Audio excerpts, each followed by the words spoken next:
অনুরাগ, বিরাগ, লোভ বা প্রলোভনের ঊর্ধ্বে উঠে বিচার বিভাগীয় দায়িত্ব পালন করা এটি অনেকটাই চ্যালেঞ্জিং হয়ে দাঁড়িয়েছে। একজন বিচারকের ব্যক্তিগত স্বাধীনতার সঙ্গে তার আর্থিক স্বাধীনতা ওতপ্রোতভাবে জড়িত। কিন্তু দেখলে দেখা যাবে যে এই উপমহাদেশে বাংলাদেশের উচ্চ আদালতের বিচারকরাই আর্থিকভাবে সবচাইতে বেশি পরাধীন এবং মাননীয় প্রধান বিচারপতি থেকে শুরু করে হাইকোর্ট এবং আপিল বিভাগের বিচারপতিদের যে ধরনের পারিতোষিক এবং যে ধরনের অনারারিয়াম দেয়া হয়, এটি ভারতীয় সাবকন্টিনেন্টের কিংবা সার্ক কান্ট্রিগুলোর মধ্যে সর্বনিম্ন। এইভাবে উচ্চ আদালতের বিচারকদের পক্ষে স্বাধীনভাবে নিরবচ্ছিন্নভাবে দায়িত্ব পালন করা কখনোই সমীচীন হতে পারে না। এবং যে দুটো আইন আছে, একটি আইন আছে বাংলাদেশ সুপ্রিম কোর্টের বিচারক পারিতোষিক আইন 2021, আরেকটি আছে সুপ্রিম কোর্টের বিচারক ছুটি ও পেনশন আইন 2023। এর মাধ্যমে যে ফাইন্যান্সিয়াল স্বাধীনতা নিশ্চিত করা হয়েছে তা একেবারেই নগণ্য, অপ্রতুল এবং কোনোভাবেই গ্রহণযোগ্য নয়। এই জন্য এই দুটি আইনকে চ্যালেঞ্জ করে সুপ্রিম কোর্টের আইনজীবী এবং কয়েকজন আইনের শিক্ষার্থী এই আইনকে চ্যালেঞ্জ করেছে।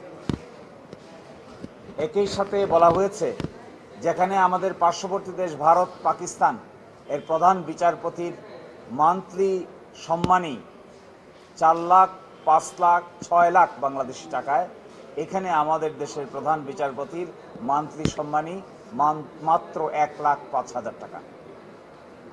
এই প্রেক্ষাপটে ফাইন্যান্সিয়াল সিকিউরিটি ছাড়া স্বাধীন সার্বভৌমভাবে বিচারকের দায়িত্ব পালন করা অত্যন্ত দুরূহ ব্যাপার। আরেকটি অত্যন্ত দুরূহ হয়ে দাঁড়িয়েছে, আপনারা দেখবেন যে হাজার হাজার মামলা হাইকোর্টে পেন্ডিং আছে। এগুলো কোনো পরিপূর্ণ রিসার্চ অফিসার না থাকার কারণে হাইকোর্ট বিভাগে তার সঠিক কোয়ালিটেটিভ নিষ্পত্তি হওয়া সম্ভব হচ্ছে না। যদিও উচ্চ আদালতে আপিল বিভাগে রিসার্চ অফিসার নিয়োগ দেওয়া হয়েছে, কিন্তু হাইকোর্ট ডিভিশনে কোনো বিচারকের সঙ্গে সহযোগিতা করার মতো কোনো রিসার্চ অফিসার না থাকায় আমাদের ভারতীয় উপমহাদেশের অন্যান্য দেশের তুলনায় এই বিচার বিভাগ মুখ থুবড়ে পড়তে যাচ্ছে। বিচারকের সংখ্যা বাড়ানো হচ্ছে কিন্তু মামলার সংখ্যা কমছে না। এর পিছনে প্রধান কারণ বিচারকদের সহযোগিতা করার মতো যথেষ্ট ইফিশিয়েন্ট হেল্পিং হ্যান্ডস নাই। এবং এই দুটো বিষয়েই আমরা এখানে ডাইরেকশন চেয়েছি। একই সাথে এই দুটো আইনকে আমরা বলেছি কেন অসাংবিধানিক হবে না, কারণ সংবিধানের 147 অনুচ্ছেদ এবং 94 অনুচ্ছেদ অনুযায়ী বিচারকদের আর্থিক স্বাধীনতা নিশ্চিত করা একান্ত প্রয়োজন।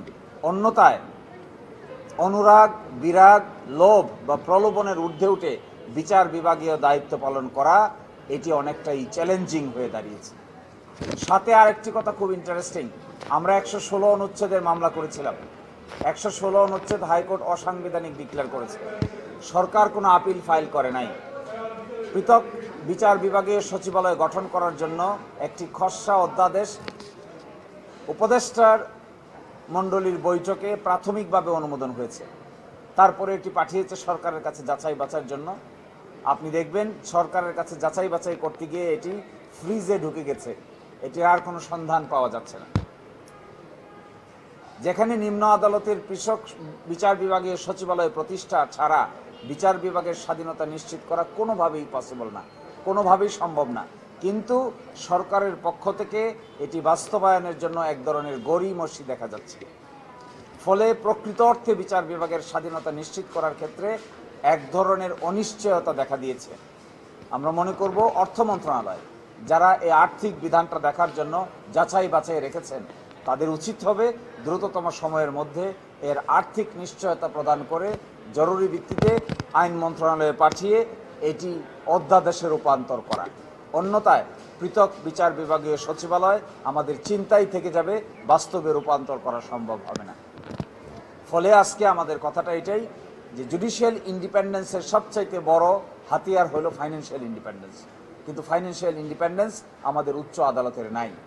এবং এতই নগণ্য যে একজন ব্যক্তি যে কষ্ট করে পরিশ্রম করে যে সার্ভিস দিবেন রাষ্ট্রকে, তা পার্শ্ববর্তী দেশগুলোর তুলনায় 4 ভাগ, 5 ভাগের 1 ভাগেরও ফাইন্যান্সিয়াল সিকিউরিটি তাদের দেওয়া হচ্ছে না। একই সাথে জনবল কাঠামোর অভাব, এটিও একটি বড় ধরনের প্রবলেম দেখা দিয়েছে। আর সবচেয়ে উদ্বেগ প্রকাশ করছে, আমরা এই মামলা করেছি অত্যন্ত কষ্ট করে, 116 অনুচ্ছেদের মামলা, কিন্তু যখন বিচার বিভাগীয় সচিবালয়ের অধ্যাদেশ জারি হয়ে আইনে পরিণত হওয়ার কথা, তখন একটা অনিশ্চয়তার মধ্যে এটা আটকে আছে।